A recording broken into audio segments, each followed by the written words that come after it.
형사소송법을 개정을 해서 대통령으로 당선되었을 때는 진행 중인 사건들이 모두 정지되는 이러한 법안을 발의를 한다든지 결국 네. 이거는 헌법 84조의 해석이 헌법재판소에서 본인들 입맛에 맞지 않게 나올 것이라는 걸 예상했기 때문에 한 입법이다 생각하거든요. 네. 근데 또 그것을 넘어서서 공직선거법 규정, 행위를 삭제를 하겠다라는 거예요. 그러면 면소 판결이 나올 수밖에 없는 것이고 지금 만약에 상황에서 하게 된다면 네. 이주호 권한대행의 제2요구권 행사를 하겠죠. 이거는 상권분리 원칙에 당연히 완전히 위배되는 그 법안이기 때문입니다. 그런데 네. 이재명 대표가 만약에 대통령이 되었을 때 본회의에서 이게 통과가 됐을 때 정부에서 제2요구권 행사하지 않으면 그대로 공포가 되고 또 아마 바로 시행하는 형태로 할 거예요. 네. 이재명 대표가 스스로 내가 대통령인 나를 완전히 면소 판결 받기 위해 이러한 법안에 대해 제2요구권 행사하지 않는다? 네. 우리 국민들께서 받아들이실 수 있을지 굉장히 의문이 있고 윤석열 전직 파면당한 대통령이 임명한 사람들이 지금도 현직에 다 있는 상황입니다. 네.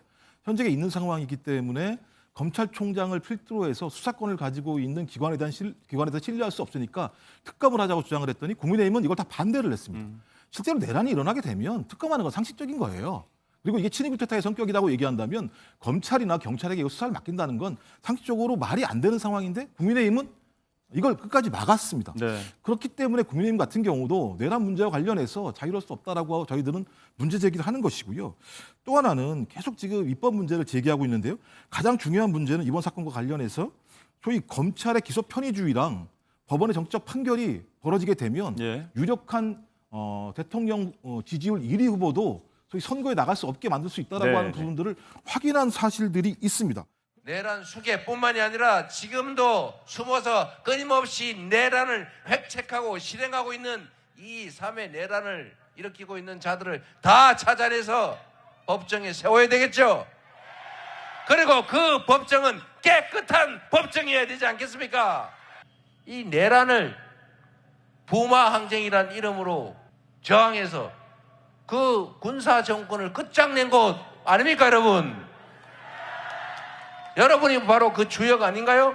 지금도 계속되고 있는 이 내란을 그 정신으로 여러분 손으로 확실하게 제압해 주시겠죠? 민주당 이재명 후보의 창원 요새 현장에서의 발언이었습니다. 이 10대 공약 가운데 가장 큰 두 줄기 중에 하나가 바로 이 내란 종식이죠. 그러니까 유세 현장에서 이 얘기가 나온 건 당연한데 이 얘기 말미에 깨끗한 법정이 그래서 필요하다. 사법부를 겨냥한 이야기까지 아울러서 얘기를 했어요. 예, 저게 직격탄인가요? 전 이해가 안 되는데 네. 매우 상식적인 얘기 아닙니까? 아까 헌정사에서 말도 안 되는 내란이 발생을 했습니다. 내란이 발생했다는 건 민주헌정을 파괴했다는 거고 민주헌정이 파괴되면 국민 기본권이 제약당할 수밖에 없습니다. 네. 그러니까 국민의 자유와 평등이 깨지는 상황인 거죠.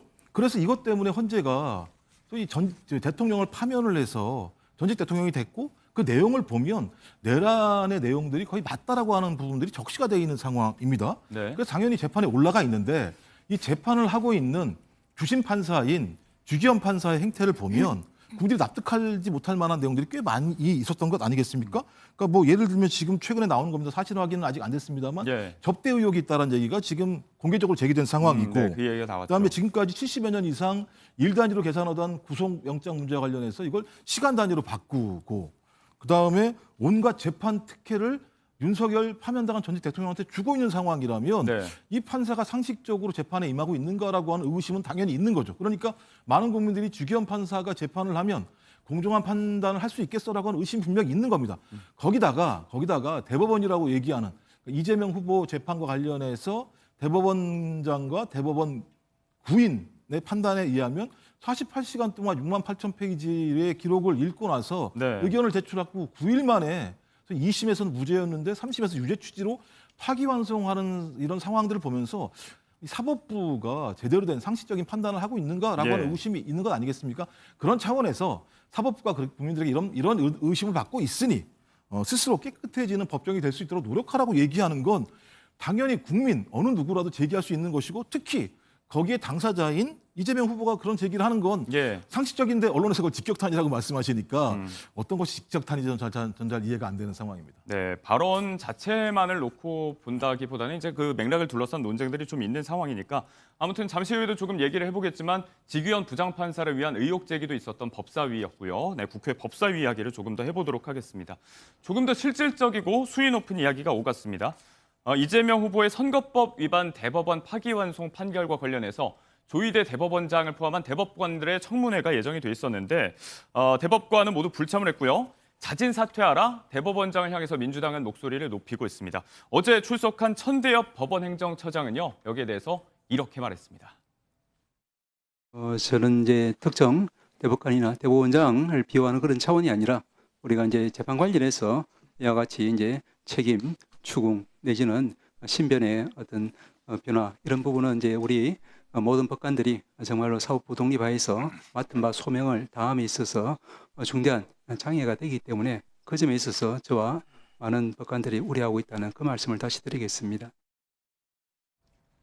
자, 이 불출석 부분에 대해서도 그렇고요. 사실 어제 이재명 면소법이라고 비판을 받고 있는 공직선거법 개정안 허위사실 공표에서 행위 조항을 삭제하는 부분 처리가 됐고 다른 사법부 압박 차원으로 비판받고 있는 법안들도 상정이 됐습니다. 묻지마 이재명 당선법이다. 국민의힘의 반발이 역시 거센 것 같아요. 그렇죠. 지금 이재명 대표에 대해서 결국에는 대통령을 만들겠다. 이런 그 목적을 위해서 이재명 대표는 어떠한 일이 있던지 간에 유죄 판결 자체를 막겠다라고 하는 것이죠. 형사소송법을 개정을 해서 대통령으로 당선되었을 때는 진행 중인 사건들이 모두 정지되는 이런 법안을 발의를 한다든지 결국 네. 이거는 헌법 84조의 해석이 헌법재판소에서 본인들 입맛에 맞지 않게 나올 것이라는 걸 예상했기 때문에 하는 입법이다 생각하거든요. 네.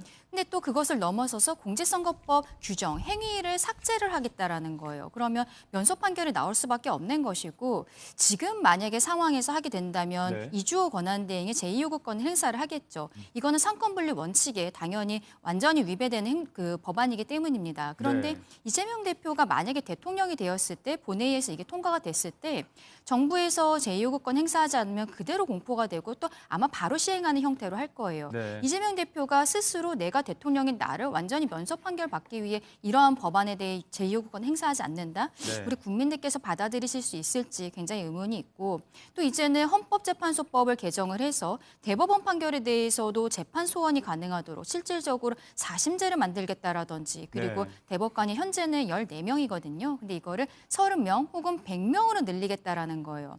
100명이라고 하면 지금 14명 이외에 86명 같은 경우에는 이재명 대통령 정권 아래에서 민주당이 본인들 입맛에 맞는 사람들을 넣겠다라는 겁니다. 이게 과연 우리 국민들께서 정말로 정상적인 사고를 하고 있는 민주당이라고 볼 수 있는 것인가? 수권 정당이 되겠다라고 하는 사람들이 헌법 수호의 의지가 있는 것인가 의문을 가지실 수밖에 없는 거예요. 네. 개인적으로는 이재명 대표의 개인적인 사법 리스크보다도 최근에 폭주하고 있는 이 민주당의 모습들이 중도층의 표심에는 더 악영향을 끼치지 않을까라고 생각합니다. 말씀하신 법안들이 이제 어제 소위원회에 회부가 되면서 상정이 됐는데 정청래 법사위원장은 임기 내에 이 모든 법안을 처리하겠다고 강력한 의지를 보이고 있습니다. 자, 이런 국면에서 최근에는 주로 SNS를 통해서 이재명 후보를 비판하고 있는 한동훈 전 대표 역시 어제 또 한마디를 했습니다. 악법을 깡패처럼 통과시켰다. 역시 공세 수위가 높았는데 선거 국면에서 한 전 대표는 이 부분 민주당의 사법부 규탄 쪽으로 완전히 공세 수위를 좀 집중시키고 있는 것 같아요. 제가 볼 때도 한동훈 전 대표 같은 경우도 본인이 깡패 수사를 많이 하셔서 이렇게 말씀하시는지 정치하셨으면 동네 깡패처럼이라고 말씀하시면 안 되는 거죠. 상대방을 존중하지 않으면 본인도 존중받지 못한다는 사실을 아셔야 될 거라는 말씀을 드리고요. 민주당이 계속 지금 제기하고 있는 건 3년 동안 윤석열 정부 하에서 매우 비상식적인 일이 너무 많았었기 때문에 예. 이걸 상식적으로 전환시키려고 하는 겁니다. 가장 중요하게는요. 이건 친위 쿠데타가 벌어진 겁니다. 친위 쿠데타가 벌어졌다라고 하는 것은 윤석열 전직 파면당한 대통령이 임명한 사람들이 지금도 현직에 다 있는 상황입니다. 네. 현직에 있는 상황이기 때문에 검찰총장을 필두로 해서 수사권을 가지고 있는 기관에 대해서 신뢰할 수 없으니까 특검을 하자고 주장을 했더니 국민의힘은 이걸 다 반대를 했습니다. 실제로 내란이 일어나게 되면 특검하는 건 상식적인 거예요.